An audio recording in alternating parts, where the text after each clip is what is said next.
Wow, your idol. I'm really honored to have the chance to speak to you today, Francis. My privilege as well. Yeah. So, sustainability, sustainable future. Well, with like the record heat waves hitting Hong Kong, China, Europe, Pakistan and flooding, fires in California, it's really no wonder that whenever we think about sustainability, we immediately think about climate change. But as you know, it's far more than this. There's social equality, food access, infrastructure development. And you have been at the forefront of this in Hong Kong. Social Ventures Hong Kong has been at the forefront of this in Hong Kong. In terms of sustainable development, what do you view to be the most important for us here at home? And how has that guided you as you formulate decisions with SVHK? Thank you, Denise. Many things are important. But first of all, I think in these sections, I don't treat you as the moderator because I know that many of your members in your fan club are here. So I think what you are working on is super interesting as well. Yes? You've just made my work harder. We treat it as a dialogue between two speakers, yes. Please, right? Yes, please. So, but I think while we are sitting comfortably in this conference room, while we are busy working on our own startup work, I think we have to realize that there are still a lot of problems in our community, in our society right now. I can tell you, under pandemic, a lot of families in the subdivided units right now is under severe situations. Kids not at school for a long time, they are not in a studying mode at all. And then right now, the climate change, we can feel it. And then imagine how many degrees of the temperature is now in the subdivided units. And in many elderly, you're saying hi to your grandma, and then many of the elderly now in the queue of the elderly homes. So I think how can we work harder? I don't see that as just the privilege of the social entrepreneur to solve all these problems. If you are working on some cool stuff, your technology or your application, I think it's also very useful in our community maybe. So I think first of all, if you ask me one important thing, I would say maybe it's the SDG, the goal 17, how to build partnerships, how to get many more people from different sectors work towards one thing collectively and together. So I think take SJK as an example. We witnessed the inception of the whole social entrepreneurship happening in Hong Kong 15 years ago. At first, we are just incubating a lot of different projects. For example, Green Monday, we talked a little bit about that later on. Lightbeat affordable housing, Diamond Cap, the very first wheelchair accessible taxi, car fleet in Hong Kong, Run Our City. If you're a runner, you'll get to know Streetathon maybe. So, but after building all these things, we think it's very important for us to get the business on board as well. Apart from social enterprising, we need to get the enterprises go socializing as well.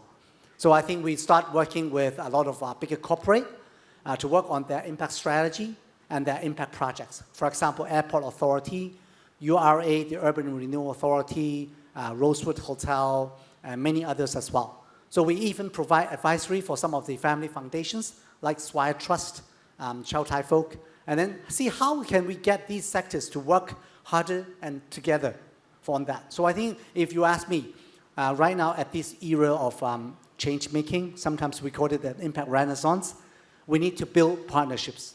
We need to get different people from different sectors to work together. So how can we change the ways change is made? It's very important. Absolutely, and we see many of these partners here with us today. I know, for example, with Green Monday, you have a lot of buy-in from many of these corporate names that you have mentioned before. So speaking of Green Monday, it probably is the most popular or the most well-known name here in Hong Kong. I think most of us here today know why it's good to reduce meat consumption, whether it be for health reasons or even ecological reasons.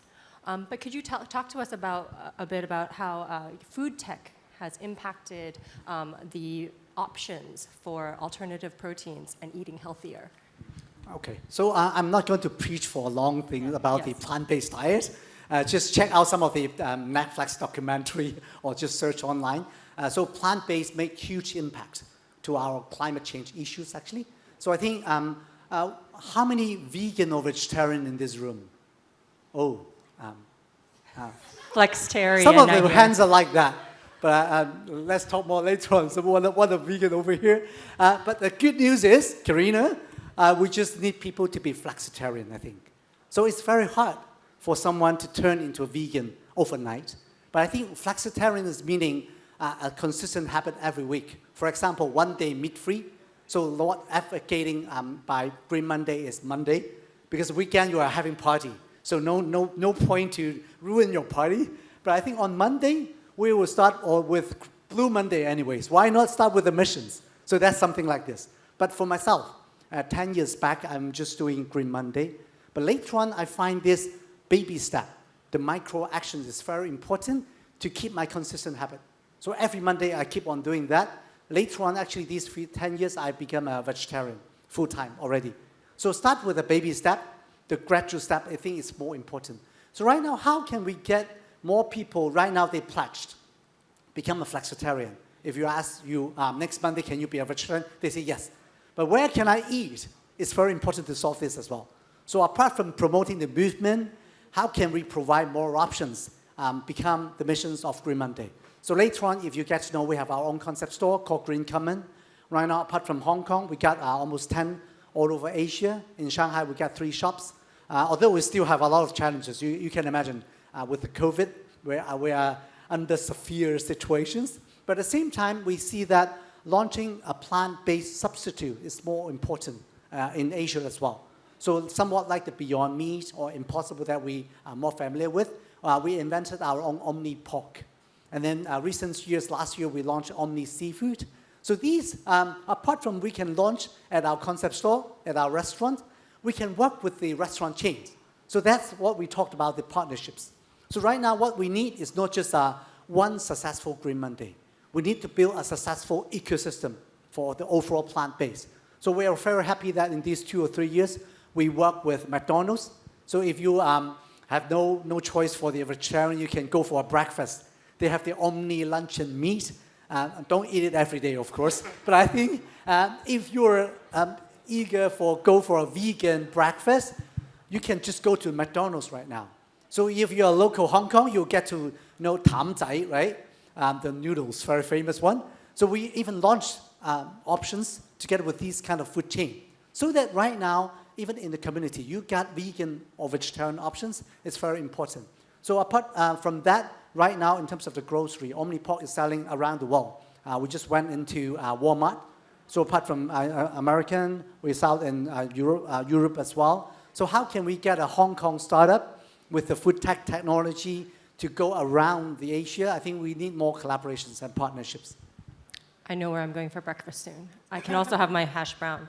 But no, you mentioned having options being very important, and I truly believe the same thing. I think a lot of people are interested in eating more healthily, living more healthily, buying more responsibly and mindfully, but there are just very few options. So actually, this is, I came out of a banking career.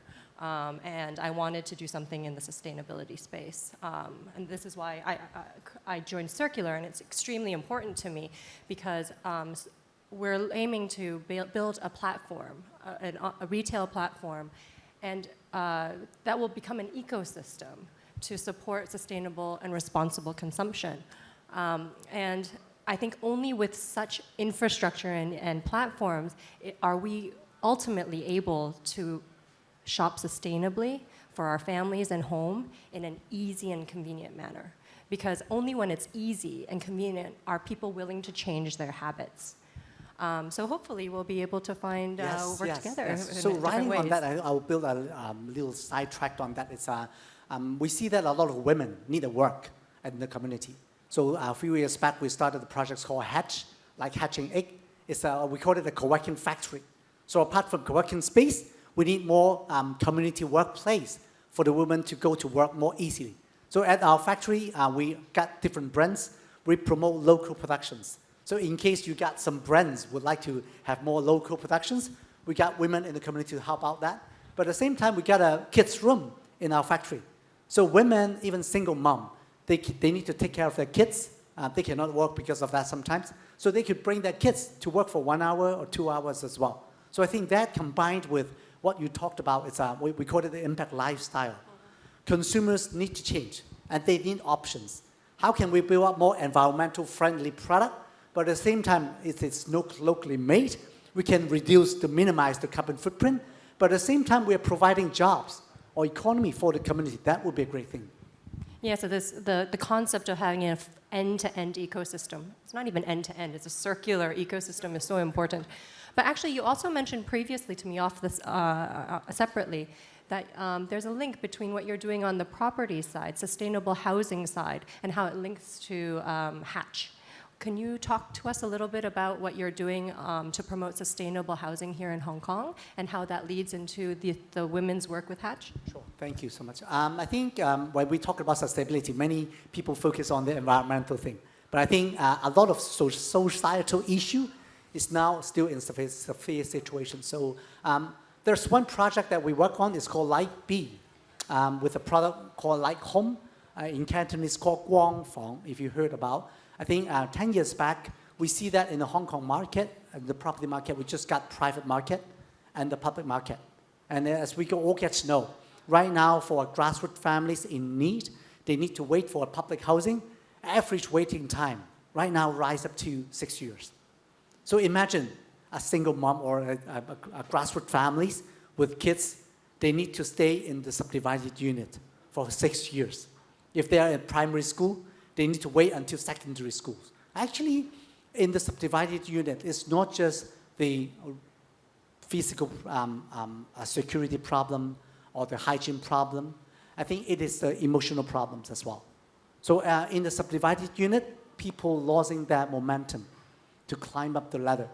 So what we right now seeing that is very important for the discussions itself.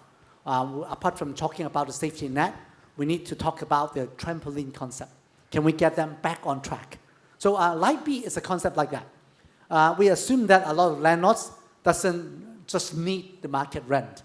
So right now there are a lot of landlords rent their house to us without charging the market rent, and then we rent that to some single mom with the young kids. So it's a co-living model. If the apartment got 2 to 3 sleeping room, we move in 2 to 3 families, each occupying once. But I think at the same time, they will share the living room, share the kitchen, and share the bathroom. It's not subdivided. So the living environment is improving quite a lot. But at the same time, we rebuild the neighborhoods. So right now, fast forward, we collected more than 130 apartments. Even the government rent one of the underutilized premises to us to renovate it. And then over 400 families, 1,000 people been there before. We give them just 3 years' time. So during the time, I think every month we'll go to discuss with them for an exit plan. Yes, quite cruel when they come in and say, hey, how can we exit you? Because we need to empower them. Yeah, it's all about sustainable futures, Exactly. right? They must have a sustainable future for But themselves. among those families, right now, average exit time is just 2 years. They don't overuse it. And then many of them is not just going to the public housing, just 20% of them. Many of them learn how to co-live with each other. So if the grassroots families can live with each other, they don't need to find the subdivided units. It's much better environment. And many of them use the 2 to 3 years to find a better job, to move on to the next stage of the career. Some of the single mom waiting until the kids grow older, they could find a job. And then all these kind of exits prove that we can really get the trampoline concept done. So apart from that, right now we work with the property developer, the government. If you heard about the transitional housing, that concept, the government policy is actually originated from the Light B concept. So apart from just working on our own thing, we need to make efficacy at the same time. Get the policy come on board. Right now, New World donated a piece of land at Tin Shui Wai, at New Territory. So we're going to build up a light village with almost 80 units. So if we could get more landlords or more property owners come on board, there will be a chance for us to solve the housing problem. So not all landlords are evil. And if you have any, if you would like to contribute any housing, We will set up a counter out there. So Yes, leave your home now. come speak to Francis or Light B. Yes. So you mentioned of something interesting earlier. You said micro actions. I think this speaks a lot to me. I term them green hacks, like green life hacks. Small little things that every individual can do, but amongst everybody, it makes a big impact. My favorite, my biggest thing at the moment, because I have children, plastics. Plastics is a big topic for me. 3 green hacks that I have incorporated in my life are switching to bar soaps and bar shampoos instead of using liquids, which are always in the plastics. I've started using more wet bags instead of plastic bags or Ziploc bags. What are some micro actions that you have incorporated in your life? What are your favorite micro actions that you would like to share with us today? I will emphasize on Green Monday first. Because it's easy. We eat every day. So if it's not one day a week, just one meal a week, it's workable for everyone. So can I call for a pledge for next Monday? Can you eat 1 vegetarian meal? Please raise your hand if you can. Yes, almost 80% of you. Some of you are not listening at all, but I think it's fine. But I think just 1 meal. Start building a consistent habit. And then with the micro actions, for me, after doing a few years of Green Monday or become a vegetarian, I start taking shorter shower.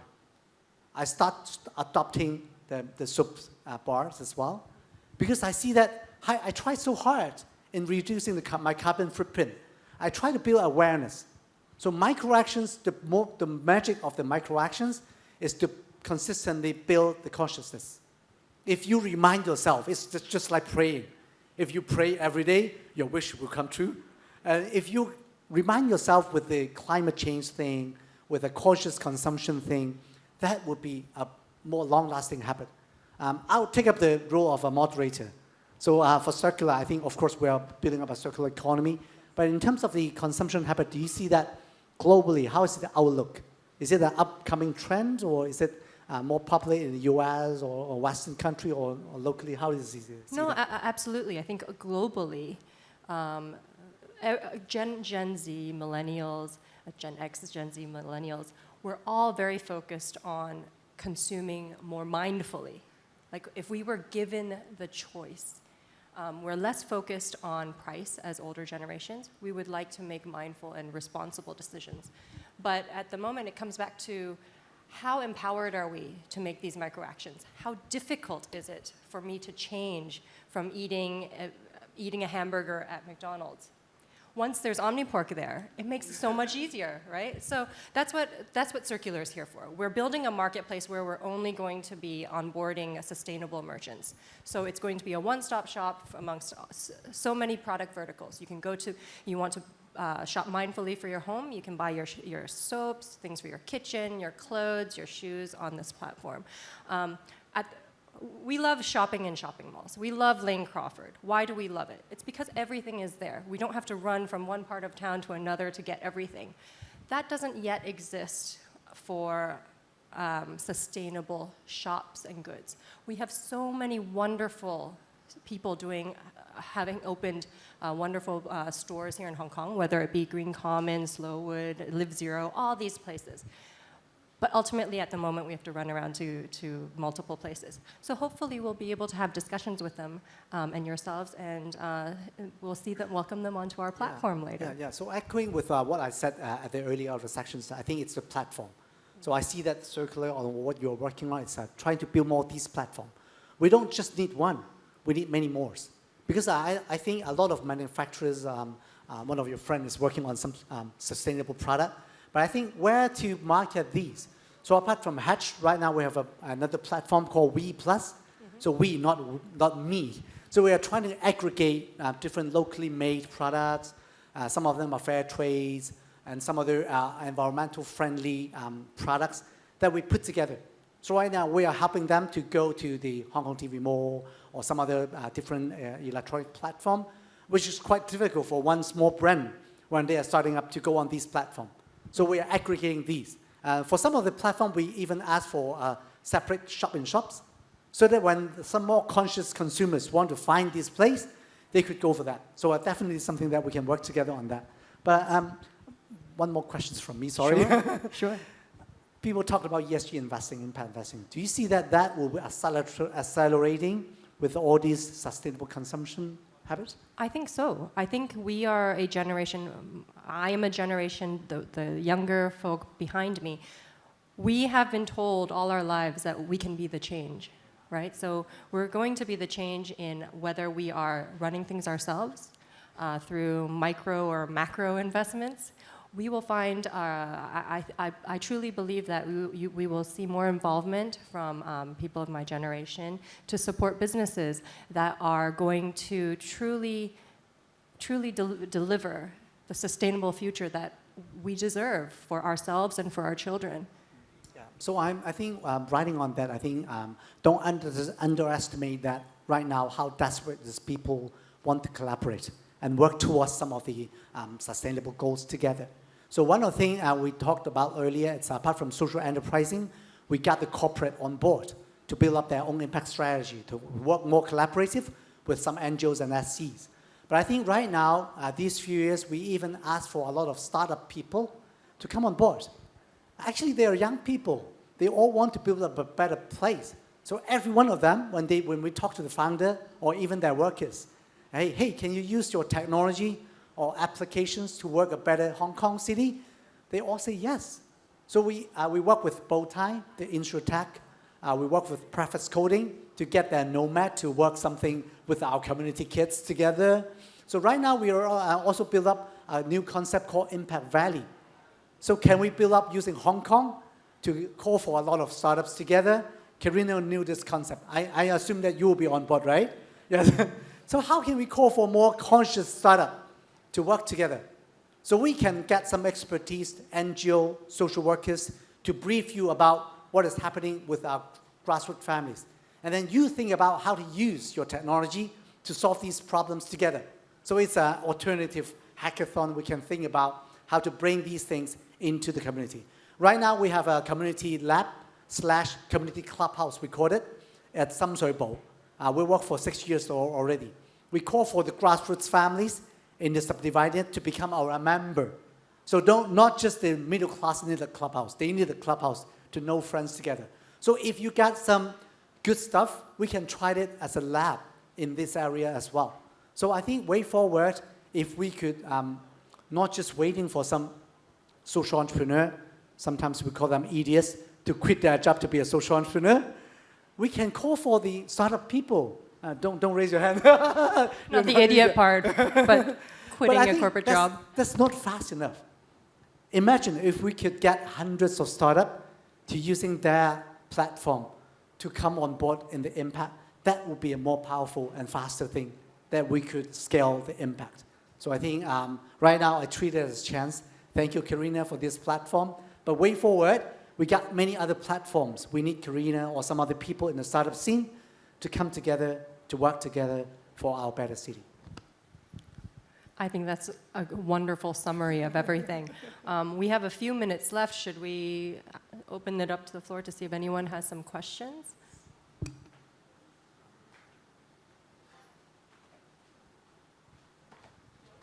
If there's no question, Karina will be here. I know that. I have tons of questions. But any question here from the floor? No? Don't be shy. No? Well, actually, I would have a question to both of you, but maybe actually Denise first in terms of Cerqular, right? So again, I would be interested, you're up to a rock star, right?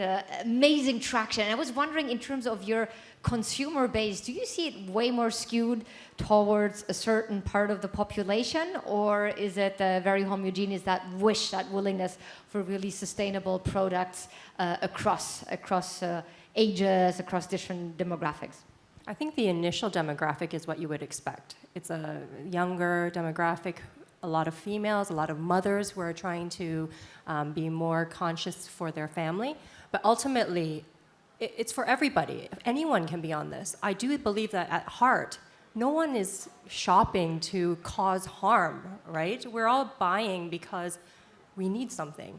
If I give you an option to buy a more sustainably and responsibly made object versus something else, assuming the price is, all right, I would like to think that you would buy the more responsibly sourced item. So the consumer represents all demographics. Absolutely, that's brilliant. Well, that explains a lot for the great traction that you have at Cerqular. Francis, here we're at a tech conference, right? And there's obviously a lot of hope that technology can play a major role in solving some of these pressing problems. Talk about the framework of the 17 SDGs, etc. You have been exposed in the scene for quite some time. So what are some of the real game changers that the technology aspect has bring to bringing us and advancing us in the sustainability agenda? I would still going back to, apart from the individual technology tapping on the issues, how can we bring technology to be a platform to connect different people or different sectors together? So what I said earlier, I think if right now all the corporate, whatever they do, their business, they will have a tech scan and see what kind of technology we should put that in. With Web3 impacting us? I think the other way around, whatever you are working on your technology, I might not know everything about that. But I think, do think about an impact scan. Can you think about what your technology can make sense to our grassroots community, people in the subdivided unit, or our climate change issues? Do the scan as a habit. I would see that there will be many more opportunities for you. So I'll go back to also on the shared value directions. Working on the community thing or the climate change thing is not just the contributions. I see a lot of startup and corporate using that as a shared value directions. It's much easier when you're working on purpose or impact to find partnerships or collaborations. Some of the HR heads saying that, working on purpose, making the employee happier. So it's good for retentions as well. So I think I'm not routing around your questions about technology, but I think I always see that don't just do technology for the sake of doing technology. But I think whatever we do, can we combine the thinking of the other things? It's just a small check. If we have the impact check, that will definitely create a lot more thinking. Or maybe, apart from the business model, you will think about a lot of impact models that you can tap with a separate market. It happens all the time. Great. And maybe one last question, if I can, Kenneth, because we're here not to only showcase impact, but also to make impact. And at Angel Hub, we're very passionate to invest also in the companies that are driving sustainability. But what do you think is still missing in terms of the investment ecosystem into sustainable innovation? I go first. First come, first serve, yes. Well, I think we're missing.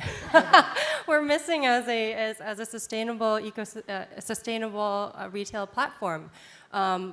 Look, you asked me earlier about consumers. We've been up in the past 8 months. We are the fastest growing sustainable marketplace. Our consumers are. We have presence in 23 countries. Our sellers are happy. We have 100% retention. We have 225 brands on already. A lot of these brands have moved away from their prior marketplace platforms. One may start with A, big online platform. They are seeing Cerqular as their #1 platform for sales and their #1 dedicated venue for ad dollars. There's a reason for that. They're seeing success of sales on this platform. So no matter what the demographic is of buyers, more and more people are gravitating to this option because it's now there. People are hungry for sustainable options. Well, that's a beautiful call to action for the investors, right? That's not only doing good, but also making money. By the way, we have 2 A's, right? We have the Chinese and the US version of the A.